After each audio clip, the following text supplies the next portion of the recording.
cup? Like, you know, like this? Sure, whatever you want to do. Can I get you by your side? Oh, yeah, yeah. That'd be awesome. Stop touching me. Oh, hold on a minute.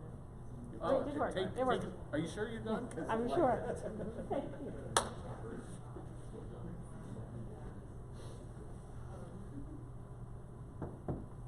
It's red now. That's gonna be giving it party. That's fantastic.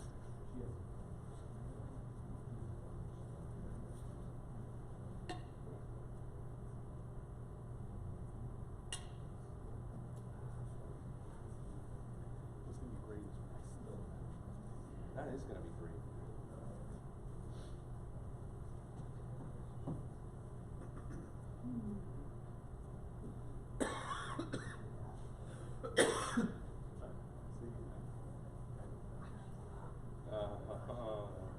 Really?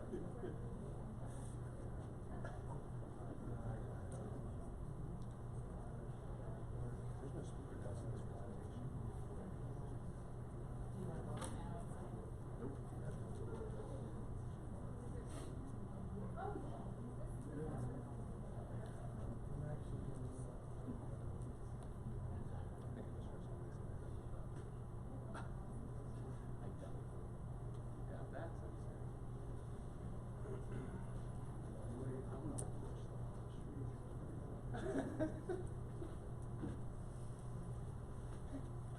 You should.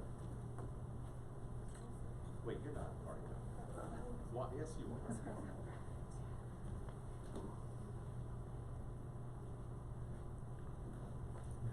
you serious? I just want to see what it's saying.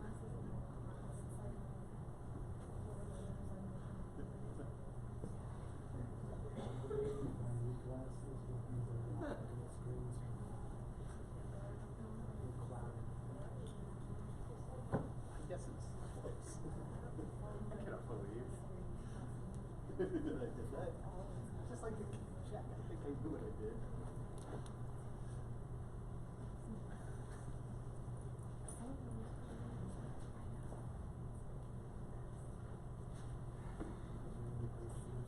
Oh, thanks.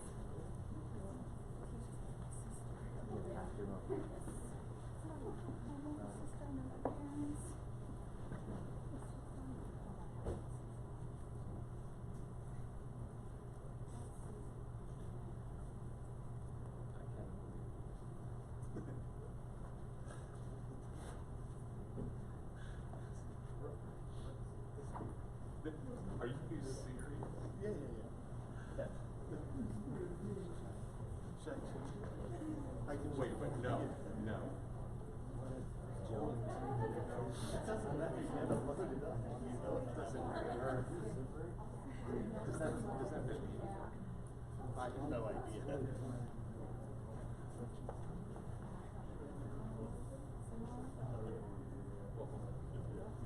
Oh, you're not.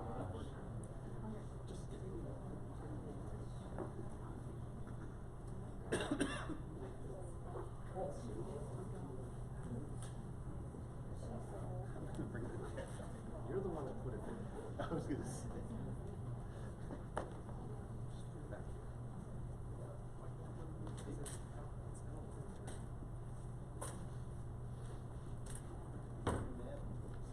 That's fine.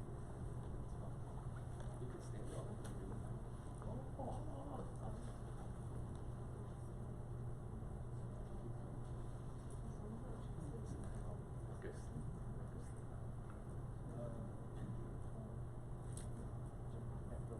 I know, seriously.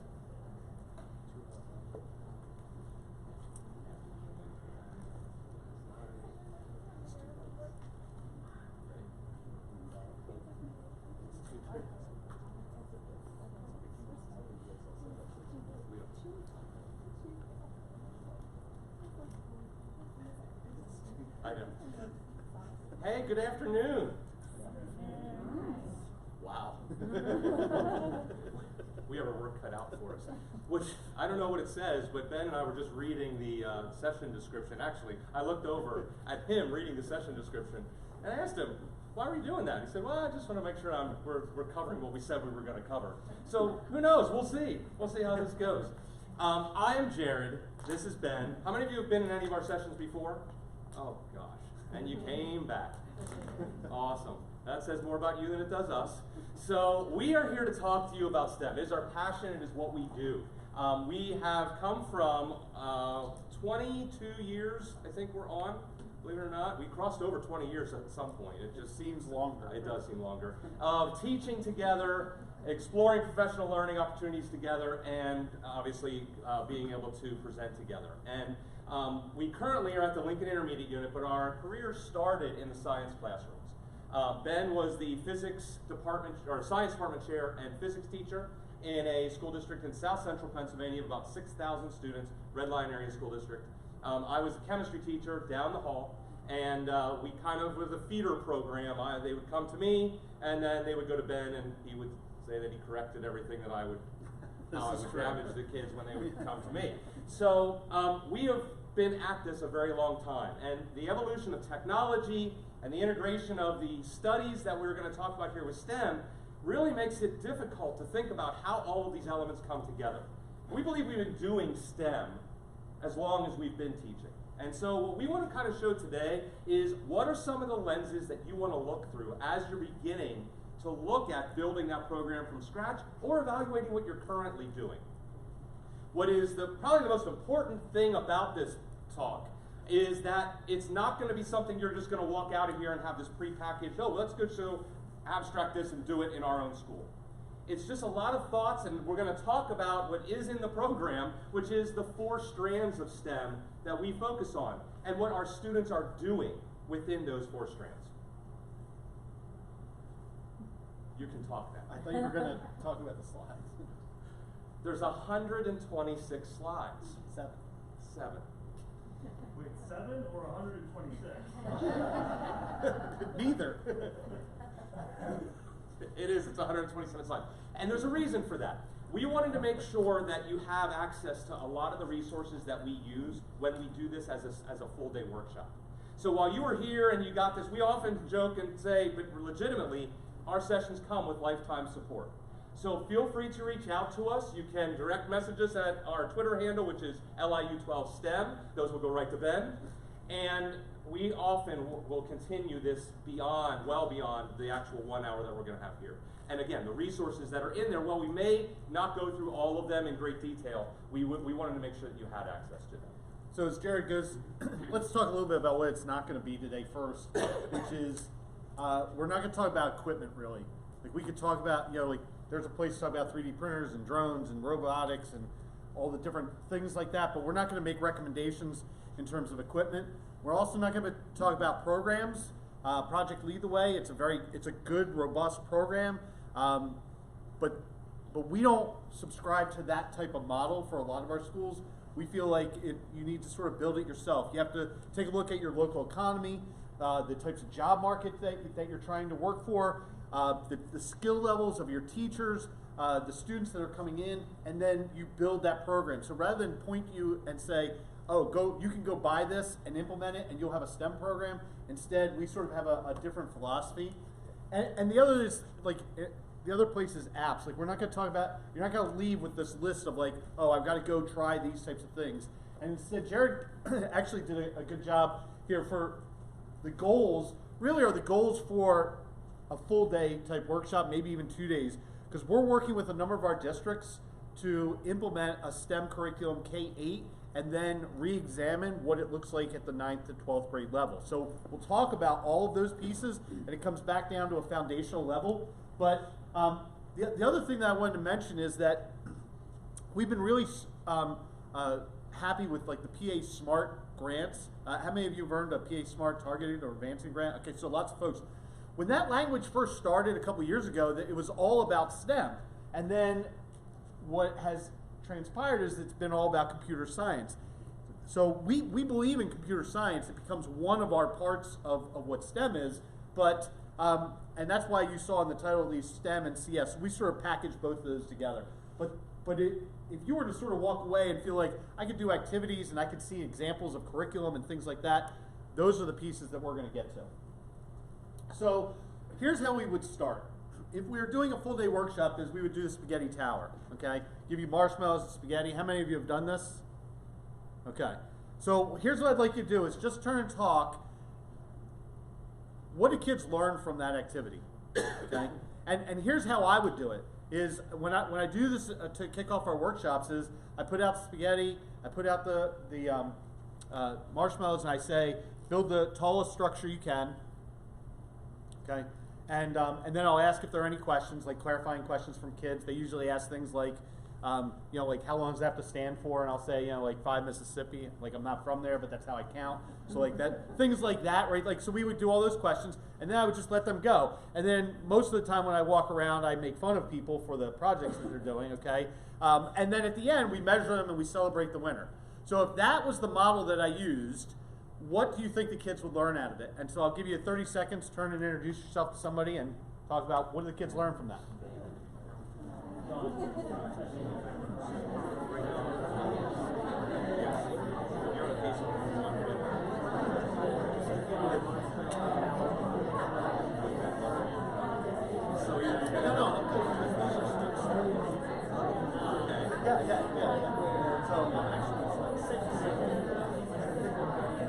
Well, then you're at a minute and a half. Okay. Do you want to take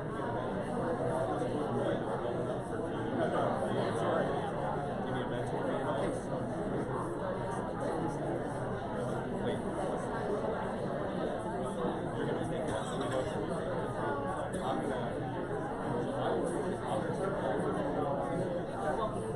Oh, yeah, really? Just. Okay, let's bring it back together. So, what are some things that you heard? What are some of the things that students would learn from this, or adults? Like we do this exact activity with when we're building this design, STEM design programming. We'll do this with the adults in the room, the curriculum designers, the teachers, the curriculum writers. So, what did you find? What are they going to learn? Brainstorming. One of the things that I do this with my students is whenever the tower falls, your leader comes out because they kind of hung back, and all of a sudden like, okay, that didn't work. Now I'm going to just kind of bossy person takes over. Type A. Yeah, controlling.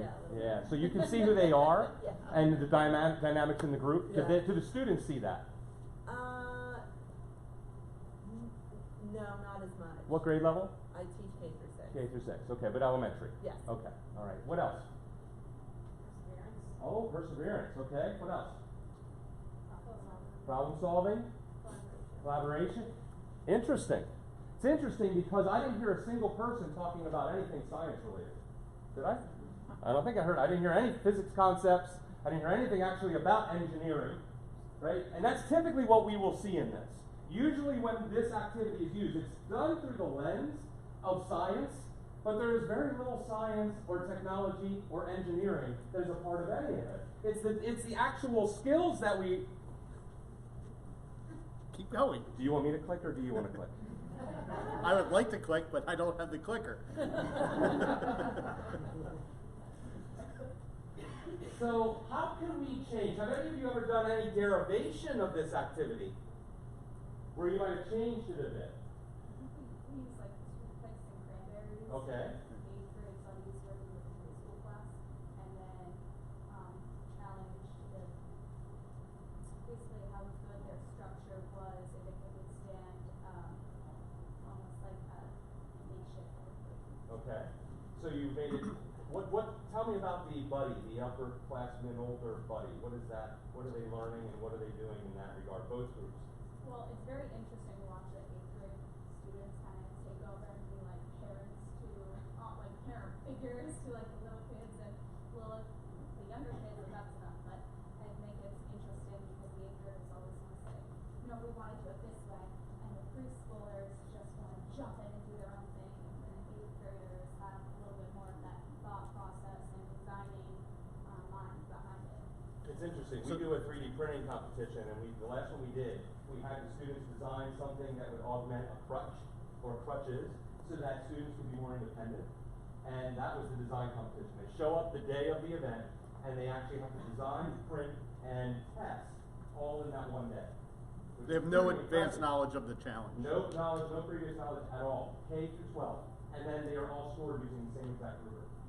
And it's a point system based on how much they can carry each pencil, tape, all that's different weights. This year, you weren't able to be at it. Second grade actually got second place. Of course, the senior group with their came with a big, huge industrial 3D printer, but the second graders actually ended up because they dove right in. They were really being creative with it and not focusing as much on the analytical side. But the one thing I would say about the way when I do the spaghetti tower, the way I do it, it's actually not a really good activity for STEM.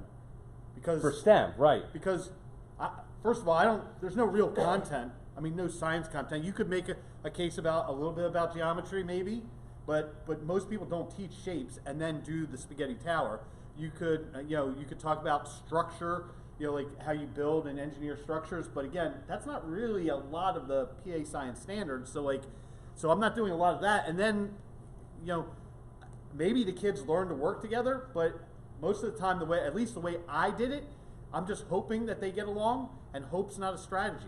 So, but what we see, it can be a lot of fun, it can be competitive, some people like that and don't, but really, it's not necessarily a great activity, and so it takes up a chunk of time, and while you guys probably have lots of time in your curriculum to put those kinds of fun activities in, okay, like we don't have that time, and so it's got to be more meaningful. So we have to look for ways that we can do that. So when you think about STEM as more so from the perspective of being integrative studies, this changes that a little bit, right? So what we actually have them do is we have them actually value base each of those items.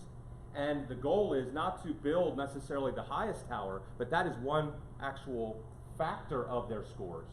The rest is how are they able to do that at the lowest economics or cost. So we might have it be the cost per inch of the height that they're able to actually suspend, whatever that may be. And this is actually just a ratio activity. Yeah. It's just a ratio activity, and I do this with adults. Last time I did it with adults, I had to sit and stop and do the lesson on how a ratio works, because they didn't necessarily get that, but it's such a huge part of it. So like, when you look at this, we charge the kids for the materials and ask them to build not the tallest tower, but the most cost-effective tower. And cost-effective would be height divided by cost. That's a ratio. And kids struggle with that, right? I mean, if you teach ratios, they struggle with that, but yet when we do this type of activity, we can elicit that out. But think about just the conversation that changes. You don't lose the collaboration, you don't lose the brainstorming, but you gain a lot more on the analytical and actual science and math side. Because now instead of just saying, let's just start slapping it together, no, you can't. Because now you're not thinking about it from the perspective, am I doing this with the most economically feasible method? So that's really where we get into our definition of what STEM is. So we'll just give you 30 seconds, turn talk. What is STEM? Like you came in here, so you probably have some idea, I would think. So go ahead and share. What do you think STEM is?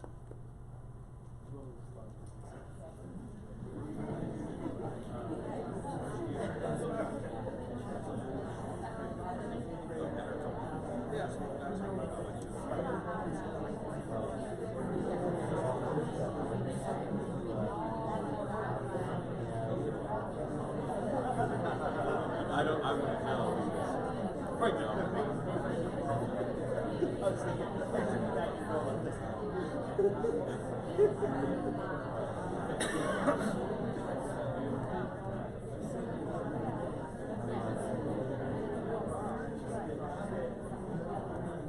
All right, let's bring it back together.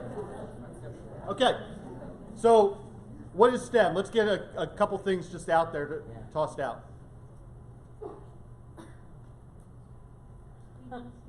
What is it? Thinking skills, fine. Okay, what else? Problem solving. Okay, Integration. okay, Academic ones. yeah, Real world application. okay, Design. And purpose. okay. All right, so if we just take those, other than the one about integrating across the content areas, where is that in the PA standards? There's a little piece of it in the career ed standards. Maybe a little piece. Actually, if you look at the pre-K standards, there's a lot of stuff that I would call STEM in the pre-K standards, but then we stop. They don't need it anymore. So one of the things that happens, like when we talk about STEM, you gave me some great answers, but here's the big thing that I would tell you, that one of the things I learned is, if we don't assess it, it's like it didn't even happen. It goes back to that strategy of hope. You have to assess it. So, what does that mean, or what does that look like? You know, assessing STEM, I think, is really the hard part. And and for this, I don't mean that the kid has to get a grade, but they have to get feedback. And they have to get feedback on the things that you said are STEM. Right? That's the key. And so I don't need to give a kid, you know, like, you got an 89 on your STEM activity, but I do need to tell them, here's what STEM is, and here's how you're doing it in those areas. And so as an example, like when I was in the classroom, in addition to my science content goals, I had 4 goals for my kids. I wanted them to be able to communicate, collaborate, solve problems, and be innovative. Be innovative. How do you measure be innovative? How do you define innovative? Because that's a challenge in and of itself. How do you define that? Thinking outside the box. Okay? Something original. Something original. See, who said that? Where'd that come from? Get off of the thinker, where they download the 3D designs instead of making their own. Yeah. Yeah, I mean, we see a lot of that. We do a ton of workshops on how to implement and use 3D printers. And a lot of times that's the starting point, but then it ends with just being more of, okay, we're gonna use this iPhone case and we're gonna slap your initials on it. Well, I mean, that's really no different than taking stickers and putting them on the outside of that 3D printed object. So in order to really think about that innovation, it's a challenge. It's a challenge for us as educators, isn't it? To say, I want to do something that's original. I want to do. Who are some people that you think of when you think of innovators or innovation? Just name some names. Elon Musk. Elon Musk. Okay, interesting. That's interesting. That's a telling tale of the times. Yeah. I It's a think tongue Einstein. twister. You think of Einstein, Yeah. Ben Franklin. Ben Franklin, Isaac Newton. Have we gone far enough into the era of that Steve Jobs isn't the I don't know. person? Poor Steve, he's rolling over in his grave. Yeah. And so when we think about the innovator, so often it's a difficult thing to really wrap your head around, because can you achieve that? Can the everyday person achieve that when thinking of innovation? And the kind of parallel that I give to this is when you think of a star athlete, or when students or kids, Little League age, are thinking of athletes, who are they thinking of? Or who were you thinking of as a kid growing up? Michael Jordan. Who else? Andy Van Slyke. Do you know who he is? I hate when you do this to me. Do you know? He's a baseball player. Oh, I am really impressed. I'm For the really impressed. Cubs. No. Okay. Who else? Bo Jackson. I had his sneakers. Who else? His actual sneakers? No. Who else? Mary Lou Retton. Okay. Who else? Mario Lemieux. Oh, we aren't. Flyers fans. Yeah. Okay, so here's the thing. In spite of that idea where we have these great athletes, does that in any way deter children, boys, girls alike, from attempting to play that sport? No. No, because they don't see it as we're going to go out there and be like that. They want to maybe, but they know they're going out there for fun. They're going out there for the teamwork, the camaraderie. The problem is that in schools especially, we establish this idea of innovation. And we set that bar that everything has to be at that original, that James Dyson build that new vacuum cleaner that never existed before. So innovation can be iterative. It doesn't always have to be something that nobody has ever thought of before. It can be building on something and making it better. And that gives success to those who feel like, how can I go in there? How many of you could go in and create something that nobody has ever thought of before? If you could, we'd all be writing to George Foreman and getting it listed on the, you know what I mean, Shark Tank and all that stuff. It's a very challenging proposition. So we want to build into those STEM studies. Whoever said that about real world, we want to make it so that it's applicable, but we don't necessarily want to set it so far out there in the goal that it has to be something that doesn't already exist. It can be an iteration on something that already does. So let me give you an example of how I did this in the classroom, where I wanted my kids to be innovative. Instead of doing like as a science teacher, giving them labs where they fill out things and they just write the answer, and I give them the tables. I would get rid of those things. Actually, I didn't get rid of them. I gave them that. I just didn't assess any of that. I'd say, here's what I need you to do, and I would just give them open-ended questions like, tell me what waves do. And then, like we could spend a long time sort of going through our examples, but I get things like songs and haikus and podcasts and like all kinds of stuff from students. Like they tell stories and they do different things to tell me what waves do, and I assess them on their ability to be innovative in their solution. And so being original is one of those things. So the first kid to give me a haiku, I'm like, what the heck is a haiku? Right? Go down like to the English department, I'm talking to them about that. But kids are doing all kinds of different work based on that. So if we take that to sort of the next step, I had kids that were doing things in secret in my engineering class, and so I got tired of that, and I just said, okay, that's fine. You guys can patent ideas, right? So if you have a great idea, you want to patent it, you submit. I had a little form for them to fill out and give me a sketch or a picture or whatever. And if I give them the patent, we pin it up on the bulletin board. And then what does that mean for the rest of the groups? Can they use that patent? Yes. Costs them a point from their score, which And where goes does to that the point group. go? Yeah, goes to the group with the patent. Now the kids are like trying to patent the pencil. Like now they're really trying to be innovators who can patent an idea and get it up there, and then they become salespeople who are saying, this is the idea, your idea will not work, you need my idea, right? They're trying to sell them on saying, this is the idea that'll work. And where's the patent office?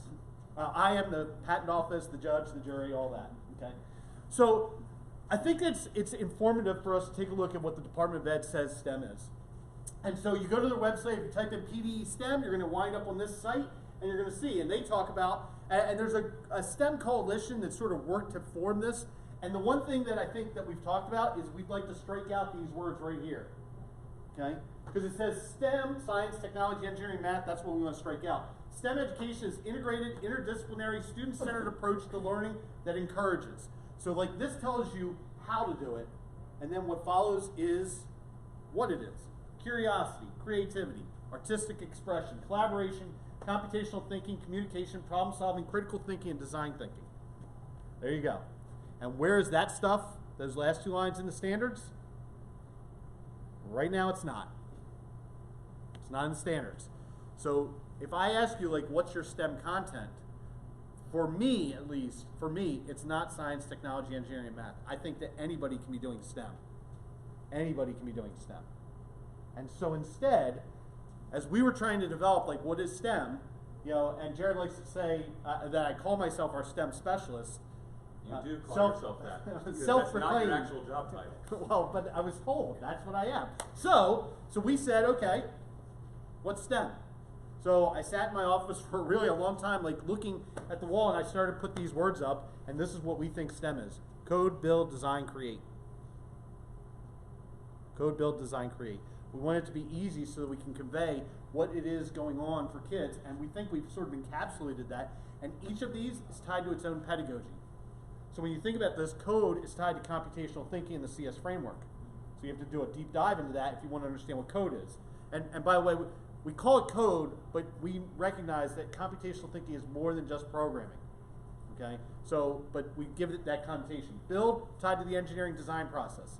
So that's from teachengineering.org. For little kids, we use the EIE, Engineering is Elementary model, for the 5 steps.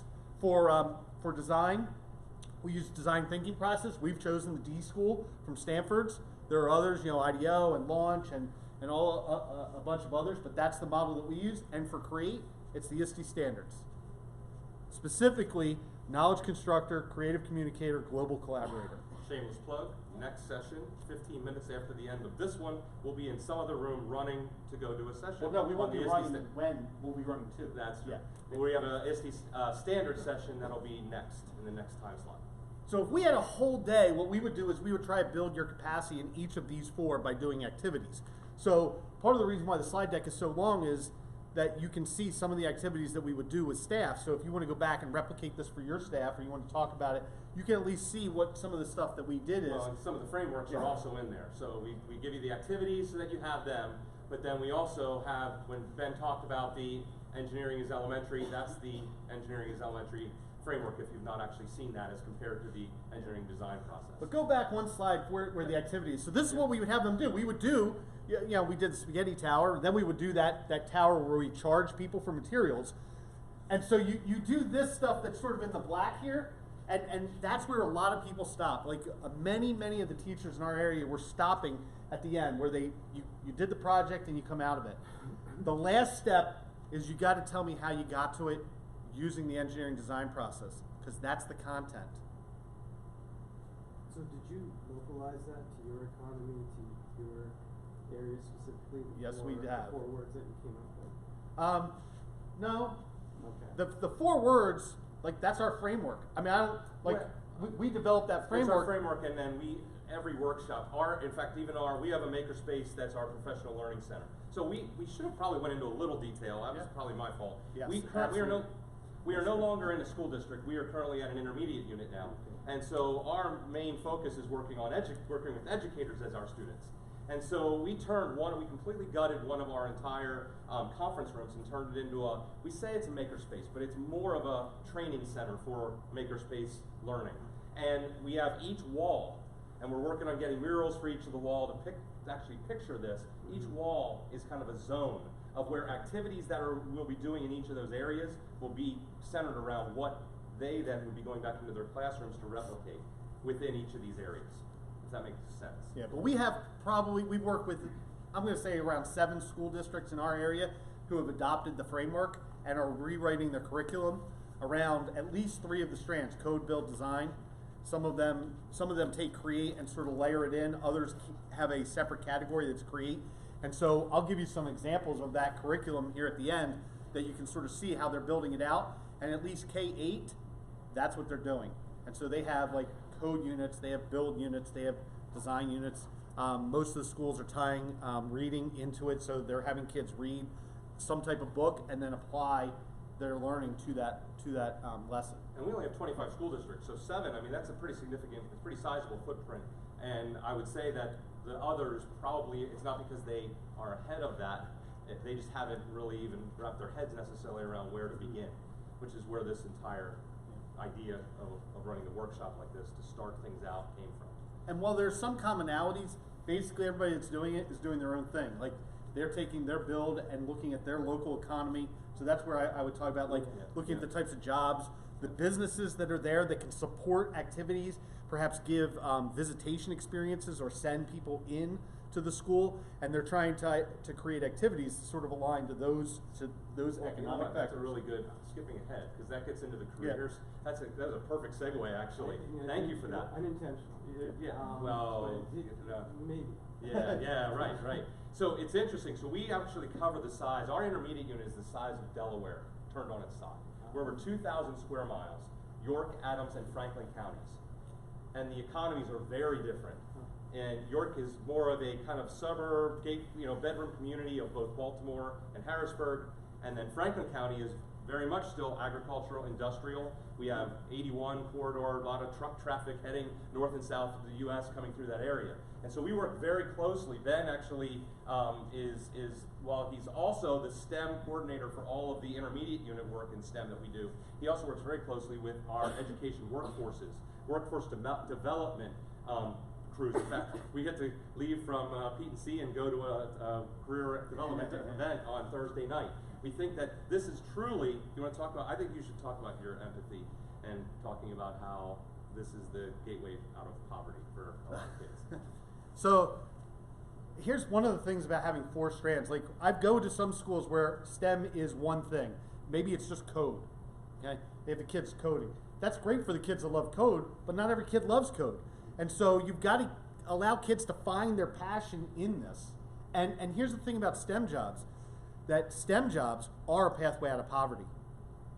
Right? A STEM job is a good paying job, and it doesn't mean you have to go to college, right? So when you start thinking about and look at the statistics, like 60% of the jobs require require college, but 90% require some other type of training beyond high school, right? And these are the figures we get from the state. But if a kid gets into it, and you start thinking about like how many kids do we have in poverty, And I don't mean what is your free and reduced lunch rate, but we have 1 in 5 kids is in poverty. And when you look at the amount, like that means that family earns less than $27,000 for a family of 4. That's what 1 in 5 kids lives in that area. Okay? So then, like if you make 28,000, you're not counted in the poverty range for a family of 4. And so we have like what I would consider a moral obligation to make sure our kids have an opportunity to see these types of jobs as a possibility for them. And the place to start is pre-K. So that if you really like this activity, like there are jobs out there that do this. Like, maybe you could become an electrician, or you could become an electrical engineer, or you can take those skills and apply them to something else that you're doing. So that it's like a moral imperative that we have to do this. Well, I think also for us, and I don't know, are there any special education teachers in here? So, coming from an IU, now it's interesting because we are somewhat of outsiders in that regard coming into an intermediate unit. We're the science guys, secondary. We typically had some of the most highest performing academic students, and now we are working with many of our in fact, part of the PA SMART grant, Ben actually wrote in some of our teachers so that they could deploy this within their own classrooms. And we pitched to our professional services division and to our executive director, and now he and I are going to be leading an entire STEM event for our opening in service of 1,100 intermediate unit teachers and paraprofessionals. Because you want to talk about, it's not just poverty, when we have students that have special needs, many of which count on jobs that traditionally we see as successful, having them work in fast food industry or stocking shelves or being able to work in a warehouse to package boxes. And what's happening to those jobs? Automaticity, right? Robots are taking those jobs. What are our students in our demographic that we work with most often? So this is something that we see is coming down. It's already here, but it is in our mind absolutely that, I like how you say that, moral imperative to make sure that we're making that happen. So we're on the cusp of building a STEM lab. That's why I'm in this session. And so we're a private boys' school in Erie County. So mostly upper middle class. But what we're seeing is the cost of college is just exorbitant, even for the middle class, right? They're being priced out. So what I feel a more moral imperative would be that, and why I'm involved with this, is that if they're not going to go to college because of cost, then they need to they want to stay local. So most of our students who graduate, there was a time when they would actually go out to the big schools anywhere. But now they stay local.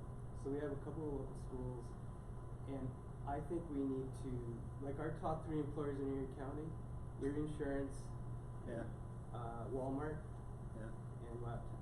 Okay. That's the top 3. And then we get into some UPMC Hammond and so forth, right? But how do we direct? So what I'm trying to say to our sort of powers to be is that I think data science needs to be emphasized. Yeah. I think you need to localize the STEM strands. Yeah. Rather than, we're private, so I don't even know anything about the public or standards or any of that stuff. But rather than AP College Board dictating standards, because I teach AP College computer science principles, and there's nothing of this in that. Right. There's a little bit, Yeah. but so there's confusion. Yeah. Do you know what I mean? And so I guess is this a right way of thinking to say, when I get back, hey, I was in a session, localize, why don't we try these strands? If we're gonna focus on makerspace, maybe not push, robotics, but we can go more data science so that we could attract them and get them to the insurance. So I would say, and we're going to do this section quickly, but so we start, I'm going to answer that as we go through these slides. Yeah. We have an activity that's sort of hidden within the slides that you have to, how many of you feel like you really know the career education work standards? Okay. Except that every kid has to do these, right? And most schools, we leave it to our school counselors that they have to do it. But in here, by the way, one of the categories is entrepreneurism. That's one of the categories. So it's not just about jobs. You need to go through and take a look at those standards. And by the way, if you think about all the soft skills, because when I go to employers, they tell me we can't find people with the skills or they can't pass the drug test, right? I can only work on one of those problems, so I'm choosing the skills, right? So that's the one that I've chosen. But if I pivot towards careers, and we talked a little bit about this, and we don't have time to do the whole thing, but like, we talk about, like, you may have heard, like, we're preparing kids for jobs that don't exist. Yeah, forget that. Let's just stop preparing kids for jobs that won't exist. As a good example, accountants. If you have a high school program and you're business teachers and they're still teaching accounting, go to Will Robots Take My Job? And here's what you'll find out. Accounting is a doomed profession. AI is going to take it over. So if you're still doing that, it's not servicing kids. And so, like, all these types of things, we just have to avoid that. And then we have to look at the local economy. So when you talk about looking at the job market, so we show these, when we do our professional development, we have staff members, teachers looking at the economic factors. For us, advanced manufacturing, #1 across all 3 counties. And we made sure to put in, now this is for our own workforce investment board. Yeah. We try and cite every image, everything we do, but this is especially important because you can actually find, for the 9 counties that are in this workforce investment board, you can find these graphics. So it is not just ours, it's also in the Harrisburg area, Lancaster area. You can find these graphics to represent your area.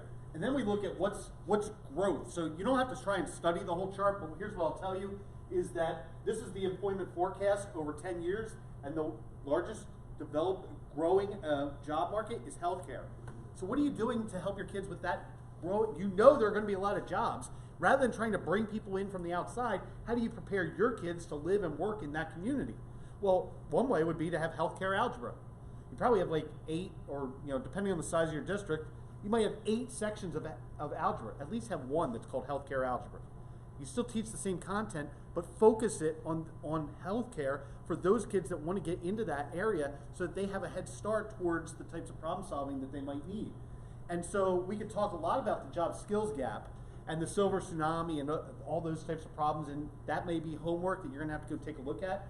But here's what we did put in, is we put in discussion questions, not for today, but this is what we discussed in our sessions. So like when you're trying to build your curriculum, and by the way, like if you like design thinking and you're going to try and build your curriculum with an empathetic approach and include kids and things like that, you have to have these kinds of discussions.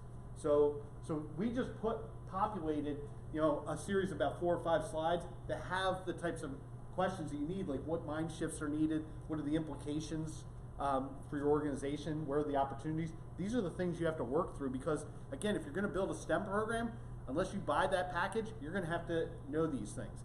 And then we talk a little bit about the job market and how it's changing. And again, I think Jared mentioned some, but we have a lot of agricultural stuff. So we know cows text, right? Like you can put monitors on them and they'll text you when their vital signs change and things like that. We have drones that are helping like our crops. Apple orchards are huge in Adams County, and we just saw a video of a robot apple picker. Okay, it was built in New Zealand, so and it changes the way you structure your apple orchard. That it's now built on a line because you don't want the depth. You think of an apple tree, right? You have to go in and out. No, they built it on a trellis so that the robot can just and pick it. And again, like that's the type of job you might say, oh well, that job will always be around. You always need somebody to get the apples. Nope.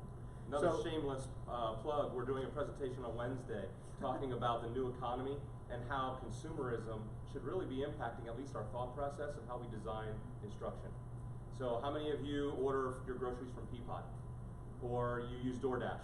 Or you got an Uber to get to the convention center or to your hotel? So a lot of these have similar trends, similar themes associated with them. As a consumer, you've shopped on Amazon, you shopped online, you get notices to your watch with a picture of somebody showing up at your front door on your Ring doorbell, right?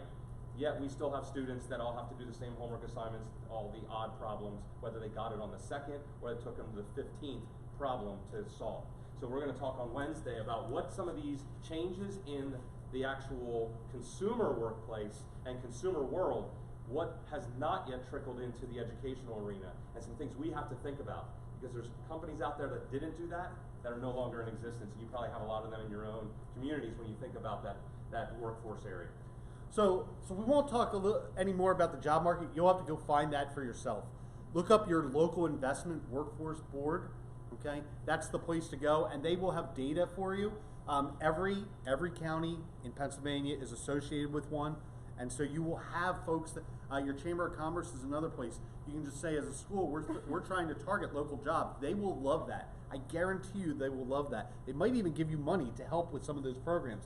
So like these are just things to sort of, again, some of the stories that we might tell, but at the end of the day, these are the 4 jobs that we look at. Advanced manufacturing, ag tech, healthcare, and then as a growth industry, robotics, because we have a firm in our footprint that wants to make York be the robotics capital of the US, okay? And so because of that influence, that's our 4 jobs built on the 4 strands. If you ask me what's STEM in one slide, that's it, right there. That's STEM, okay? And so we have to build programs that work on it, and then, you know, what are the specific skills? Go out and talk to your employers. They will, again, they'll love that. If you have an educator in the workplace program, I would encourage you to go through it. We have never had anybody go through that program and say it wasn't worthwhile, to go out and actually see. And for me, like, I spent 27 years in the same classroom.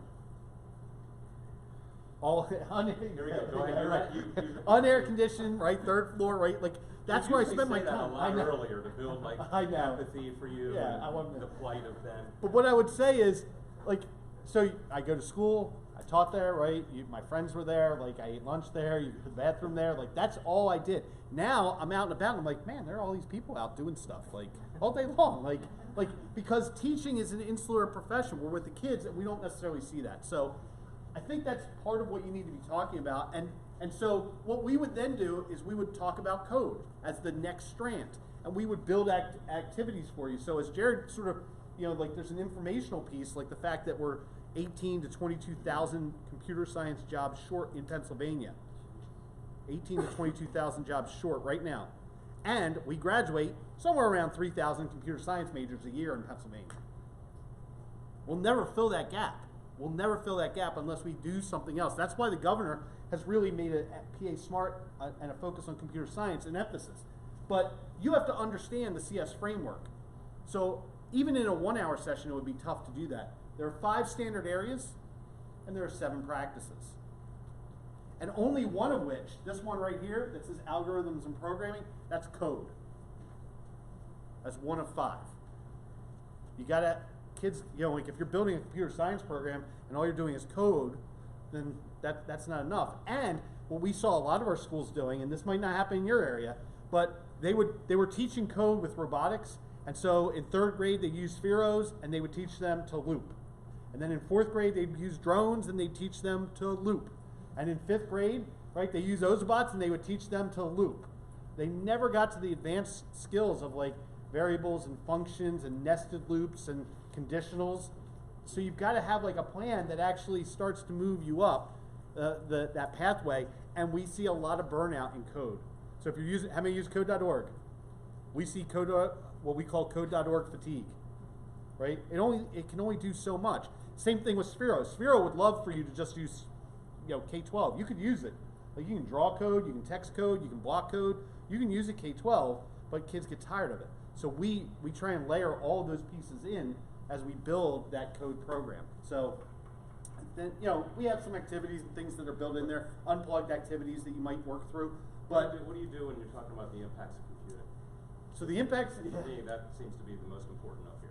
Yeah, when you think about the impacts of computing, actually, I'll answer it by, go ahead a couple slides here, one more. Okay, so we gave you a sample copy of this, and this is the activity that we would do if you're building out a code curriculum. If you came in late, I'll go back to the tiny URL at the end so that you will have the access to the entire slide deck. That way you don't have to worry because we know you can't actually click that. Yeah, the idea is to have the slides, to have the slides. So each of those sort of color columns is one of the standard areas. You have to go through it and you have to read and pull out the I know statements, what kids should know, and the vocabulary. And I will just tell you, it's significant. Like you just start at the K2. You can have your middle school teachers pull out the K2 and they're gonna look at that vocabulary and say, that's tough, okay? It's significant vocabulary. Computer science folks, they're nuts, okay? I love them, okay? I have a lot of friends that are in that field, but they're nuts. They think you should be doing computer science every day, all day, that's it, okay? And now they sort of have it. So you would go through and do each of these areas, and then you would say, now at least I know what kids should know. at each grade level. And the second tab of that, which isn't visible here, are the practices and their I do statements. So I know, and I can statements, I should say. I know and I can. So that's how you would build out code, okay, to do what Jared was asking. So it's sort of a do-it-yourself type activity. And then, again, we have some activities that are sort of in here as placeholders for you guys as Jared sort of scrolls through them. But we would do these activities, and we would do them as unplugged activities. So if you haven't seen them, we talk about how do you make a peanut butter and jelly sandwich. I like, like one time I used to get the jar, you smash the jar of jelly and things like that, all kinds of good stuff. So, and there are even some hidden slides in there with a little bit more, but when we get to the end of all this piece, we would still ask the kids to talk to us about those things that they've learned, right? So what was the point of the activity helps us, right? That's the question that I ask. So whether it's build, design, or code, what's the point of that activity, okay? So we tie it into careers, and then we sort of pivot. So you want to talk real quick about culture? Yeah, so we talk a lot about this, and it's something that I think is not often separated enough. It's actually a little bit of both, and I know we're probably going to jump and talk about this a little bit later, but when you think about climate and culture, are they the same thing? Think about it in your own school, in your classroom. Do you see them as the same? Climate and culture. What do you think of when you think about those two things? Separately or as one? I say they're different. You think they are different? Why? Tell me what you see them as different. Your climate, talk about a school. Yeah, or your classroom. Well, you're walking in what you see when you walk in. Yeah. And the way it's laid out. The culture would be when you get in and actually see what's going on and are with the children and the people in the environment. Yeah. And so that's kind of how we see it as well. We see the climate as what you create. We see the climate as setting up a patent for opportunity for students in the classroom. The culture that creates is now students not hiding what they're doing. Instead, openly showing what their work is to try and get other students to do that. And that culture can most often be seen. Here's a perfect example. I left the classroom probably about 8 years before Ben did. And so coming back and seeing his classroom, not as a fellow teacher, but now as an administrator in that school district, it's amazing as you walk through, and because that's another thing, in high school you kind of are in your own little silo, in your own little department, in your own classroom. Coming through and seeing the number of students who were in his room in the back working that weren't his students, that weren't even in his class at that time of day. And it was because the climate he created was one that expected high levels of performance and a lot of collaboration and work time together. And the culture that it created in the students is a desire to be there and to be working in that space. And that's really what we want our kids to be doing in all of the classrooms. So when we think about the things going all the way back to the very beginning, yeah, and this will be a good segue for the next session too. We go all the way back to the very beginning. A lot of what we talked about goes back to the spaghetti tower strategies. It was not, in that case, about the physics or the engineering. It was about the skills that we were talking about here in workforce development to build that type of STEM program you're looking to build. So this is a perfect example of the climate and culture that we were just talking about earlier. These students here, they're building. We were fortunate enough to have a swimming pool in our high school, and so in our engineering design class, Ben had students were building cardboard canoes. Self-choice. I didn't want them to do that. But that's what they picked. Yeah. Well, almost all of them. This student right here wasn't actually one of his students. Tell the story. Yeah, so we had this at the last period of the day. He had early release. He walked by and we started piling out cardboard. So he was like, "What are you guys doing?" And then he started coming in and just talking about with a group. And then he started doing some of the work. And then he was submitting assignments, even though it wasn't his. And I said, if you just go down to the guidance office and sign a little paper, you're going to get an A. You're doing all the work. And he's like, "That's too much trouble, right?" And wouldn't it be great if every kid just wanted to be in your class? If they just wanted to come, right, they passed by and they saw what was going on. And I think that's STEM. And this is what we talk about. When you build that culture of STEM where it's about students doing what they want to do, seeing meaning and purpose, it really goes from this idea of engaged versus invested. How many of you use the word engage? We want to engage learners. Be honest. We all do it, right? And I'm going to tell you right now, the Speak Up report, which if you've not ever looked at, how many of you have done the Speak Up report in your schools or districts? Oh my gosh, it's fantastic. It's a free survey, tells you where you are on the kind of the digital adoption, and that's a full spectrum, not just technology, hardware, and software. It's all of it. And it's put out by Project Tomorrow. One of the most biggest things that we're seeing this past year that was released is that parents see engage as just distraction. When we say, as teachers, well, we want one-to-one in our classroom because it engages learners, what they hear, doesn't matter whether we think this is right or wrong, what they hear is, that's the same thing we do at dinner, at a restaurant, when we want our 5-year-old to stop bothering us so we can have a peaceful meal for once. They see engaged as just technology, screen time, distraction. And so it's interesting as we are advocating for one-to-one programs at board meetings, and we're using that same vocabulary. What instead we should be using is this idea of invested. If you think about when you are most invested, not engaged, invested in your own learning, is it personal to you? Is it something that you have driven? Where do you learn from? If there's something around the house, let's take it away from your subject area. If there's something you really want to be able to learn to do, where do you go? If you go online, where do you go? Give me some examples. YouTube, Pinterest, right? You go to the places that Etsy, you go find other people that build businesses around those. And so that's what we want. We want to turn our classrooms into the Etsy of education, where students can find their passion, find what they're invested in, and through STEM, we truly believe we can do that. So that's how we can get to this type of example. So I'll give you one example, and then we're going to try and bring this home quickly because, again, we have to get to the other session to make sure we are set up. So this is my STEM team. My last year in the classroom, they built a device that would measure the depth of roads to identify where potholes are, because for PennDOT you still have to call it in. And so like this would automatically upload to a Google map so you would know where all the, they thought put it on all the PennDOT vehicles. And when they were being judged at their regional competition, the judge said, "Who's your mentor and what did they do for you?" And they said, "He's back there and he didn't do anything." I was like, and like after my, heart right. Yeah, right.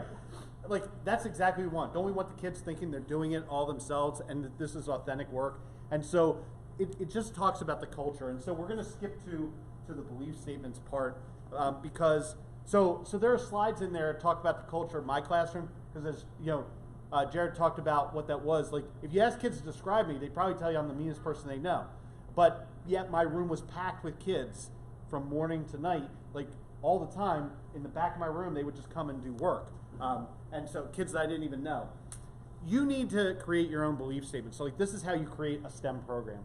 You start with a mission and vision. And most schools, especially central admin, will say, no, we already have a district mission and vision. We don't need a STEM one. Yes, you do. Because STEM work is different. It's different.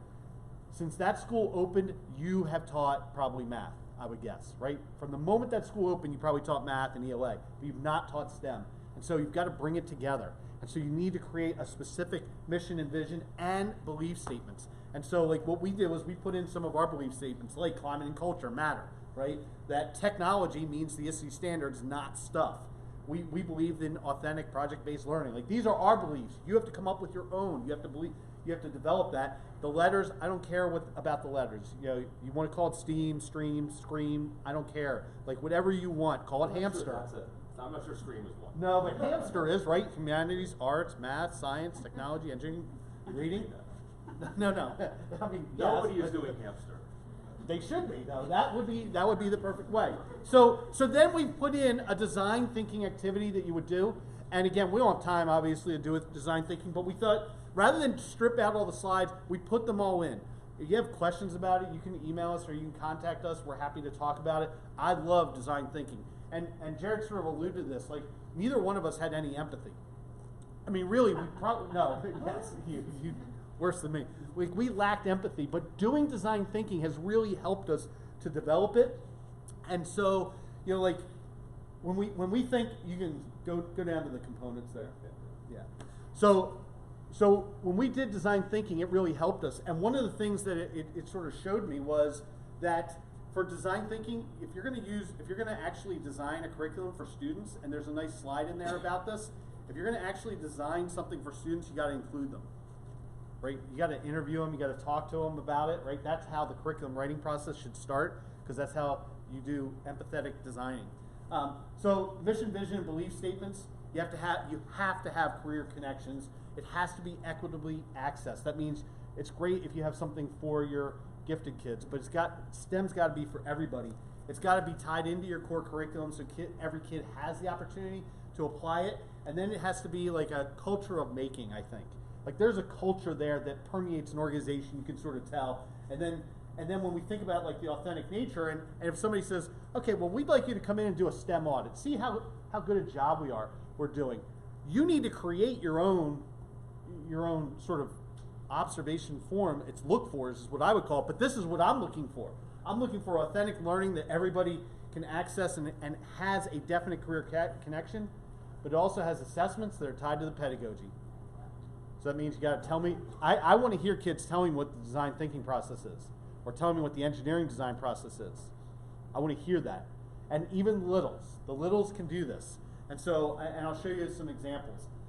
We wrote out in words because sometimes the pictures are hard to sort of figure out what we mean. But and there are some great examples.